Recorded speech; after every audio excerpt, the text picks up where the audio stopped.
The Joe Rogan Experience.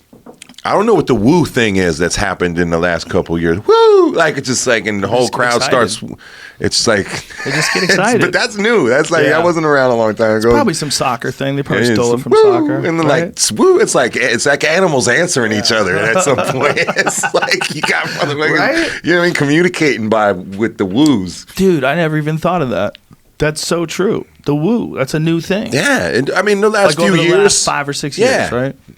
What do you think? Was that? I feel like it started when it's. You know what? When's the first time it popped up down south, like a Kentucky or a North Carolina? That's when I feel like I heard it first. Like, you know, that might be Ric Flair. That might be a Ric Flair. It might be a Ric Flair. Is that what that is? Oh, yeah. Dude, that would make a lot. Now you fucking solved the mystery for me. That would make sense if we can get some confirmation on that somehow. Someone asked this question on Reddit. And someone says you've been talking about Ric Flair so much that they might have picked it up from you.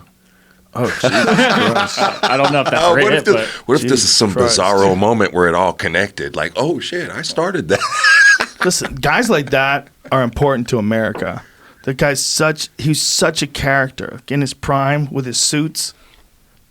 Jet flying, alligator wearing. I was a WCW guy, man, and Ric Flair was the man. Dude, he was he's a character that made his way into...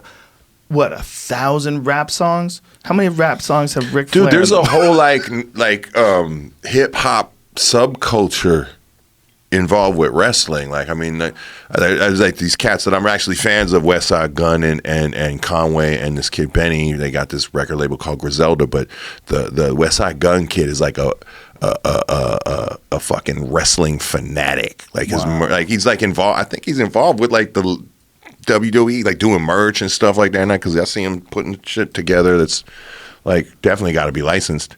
So, but like, yo, it's there's this whole subculture of like this of wrestling and hip hop going on right now too. Wrestling has definitely made its way into stand up too now. You know, they have this podcast, The Store Horsemen, where they all just talk about pro wrestling. A bunch of comics, Tony Hinchcliffe and these comics. Who's on that Store Horseman? Jeremiah Watkins, right? Who else? No, he's not.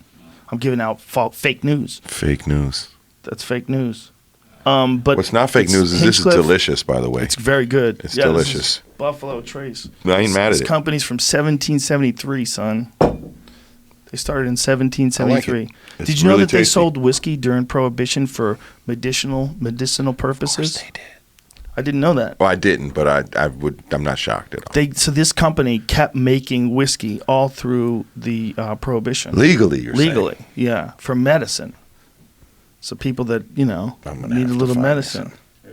I just got a slew of new whiskeys for the birthday. It's Tony Hinchcliffe, Johnny Skirtis, Matt Edgar, Josh Martin. That's right. I hope I said Skirtis' last name right. Is that right? Did I say it? It sounds like it. Yeah. Anyway, so comics are really into pro wrestling too. They even go live. These dorks. They fly out to like WrestleMania and they go in the audience. They live stream everything. Yeah, same thing. Yeah. It's become like it's become a thing that people like to do, like to go to these big wrestling events and groups of people, whether it's musicians or rappers, hip hop or stand-ups. They're going like for sure experiencing it together. Exactly. It's like the concert experience. Why are rappers so obsessed with Ric Flair? Because he's got like 40 Rolexes.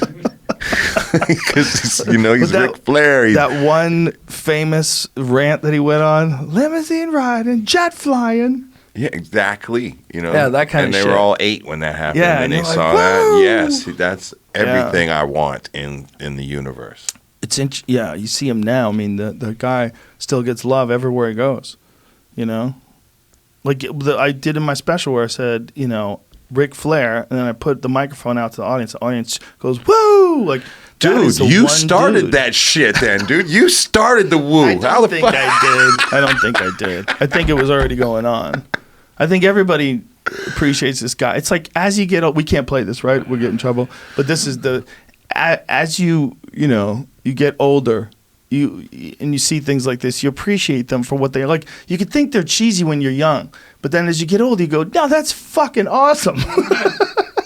The fact that guy is this those tank glasses are with amazing. This beautiful golden mullet with those crazy sunglasses, saying all this nutty shit. Big old pinky ring. Dude, man, that's an artist.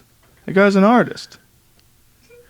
Look at him. That's the male soap opera forever since back when we were children, man. Yeah. You know what I mean? When I was a kid, it was Bob Backlund and Jimmy Superfly Snuka and Iron Sheik. I don't know if you could have really grown up in America as a little boy and not had a phase at some point where you interacted with one of these wrestling organizations, WCW or WWF, when I was growing up. And if you were like one of those kids that's really into like alt music and indie groups, you know, you would go for some like fucking Killer Kowalski shit.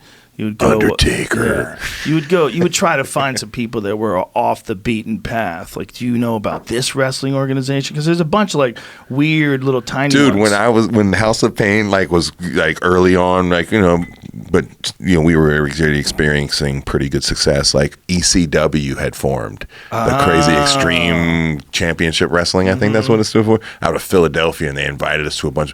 And it was the first time I ever really, and I know it had happened before, but their whole show was about cats cutting their faces open and bleeding during matches and shit. It was insanity, man. And they had packed houses. I mean, I think dude bought it up. Like Vince McMahon bought it up, and the guy who owned it or ran it became one of the like characters within it. I believe. It's been a long time. I'm old now. I'm 50.